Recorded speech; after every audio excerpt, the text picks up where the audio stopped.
was on. I've been doing reviews on all the kit that I've been using for the last 10 years, and I haven't mentioned, just as a finaliser, on all the accessories and extra bits that I'm not going to review because you can't really, but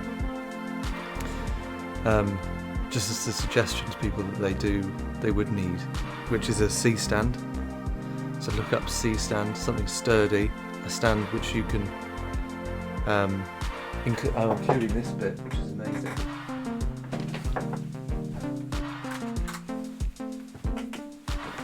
That's the best 10 quid I've ever spent, which sits in the C stand, and you can put your boom in there, so you can get a real long range standing shots. So people doing wide interviews. I mean, there's loads of accessories that you can get. You need a harness. I use the satchel harnesses, and there's plenty out there. Well, there's not that many but harness, and a bag for your kit.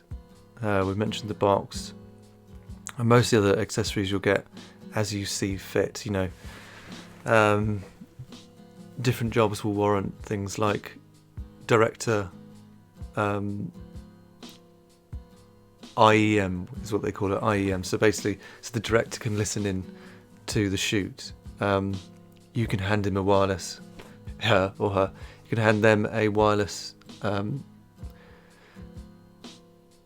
pack where they have their own headphones.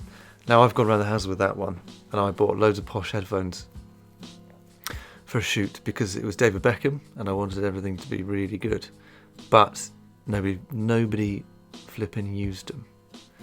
So I went home and I sold them all, and I bought a couple of Sony foldable, very easy, cheap ones, and I just carry one of those around in my bag unless people ask for them. And there's various adapters, great to be able to put mics in cars and stuff like that. And you pick up these things as you go, but generally all the things that I reviewed is all my kit. So yeah, good luck.